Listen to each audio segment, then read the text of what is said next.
ఖమ్మంలోని భూదాన్ భూముల విషయంలో ఇల్లు కోల్పోయిన బాధితులను బీఆర్ఎస్ నాయకుడు కేటీ రామారావు పరామర్శించారు.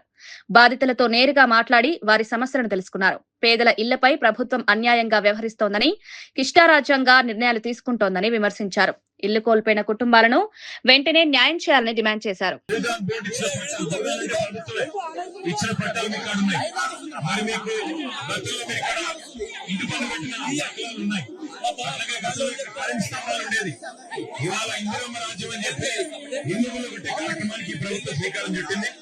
మీకోసం కొట్లాడడానికి, మీకు ధైర్యం చెప్పడానికి, మీకేమి కాదు పట్టాలు మళ్ళీ మీకు ఇక్కడే ఇప్పించడానికి మనందరం వచ్చింది. దయచేసి నా రిక్వెస్ట్ మీ అందరితో, మీరు హడావుడి చేస్తే ఎట్లా, హడావుడి చేయకండి. అన్ని ఉన్నాయి, కాయిదాలు అన్ని ఉన్నాయి, కోర్టు ఆర్డర్లు ఉన్నాయి, కాయిదాలు ఉన్నాయి. మీకోసం కొట్లాడతాం. అవసరమైతే సుప్రీంకోర్టుకైనా పోయి కొట్లాడతాం, శాసనసభలో కొట్లాడతాము. వదిలిపెట్టాం వచ్చింది అందుకే.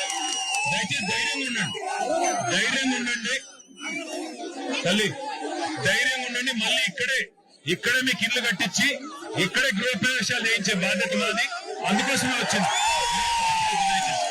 ఎవరు భయపడద్దు, ఎవరు ధైర్యపడద్దు, ఎవరు ఎక్కడికి పారిపోద్దు. నేను మీ అందరికి చెప్పేది ఏమంటే ఐకమత్యంగా ఉండండి. చెడగొడతారు, మిమ్మల్ని విడదీస్తారు.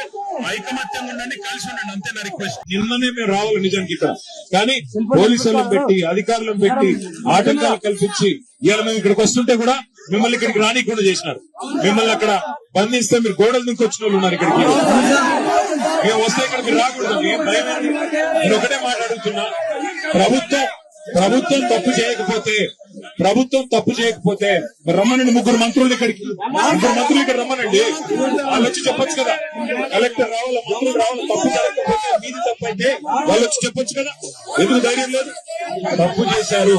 ఇంకొక మాట నిన్న మొన్న ఆర్డీఓ గారితో ఇల్లు కొట్టించారు. ఇప్పుడంట మంత్రులందరూ మంచోళ్ళు అంట, ఆర్డీఓ మంచోళ్ళు కాదంటే అందుకే ఆయన పంపించారు, ఇక్కడ ట్రాన్స్ఫర్ చేశారు. అంటే ఒకరిని బలిపశువు చేసి తప్పించుకునే ప్రయత్నం ప్రభుత్వం చేస్తుంది. ఏ తప్పు జరగకపోతే ఆర్డీఓని ఎందుకు ట్రాన్స్ఫర్ చేశారు? ఏ తప్పు జరగకపోతే ఆర్డీఓని ఎందుకు తక్షణమే ఆకస్మికంగా ట్రాన్స్ఫర్ చేశారు? ఎందుకు బదిలీ చేశారు? ఈ సమాధానం చెప్పాలి ప్రభుత్వం.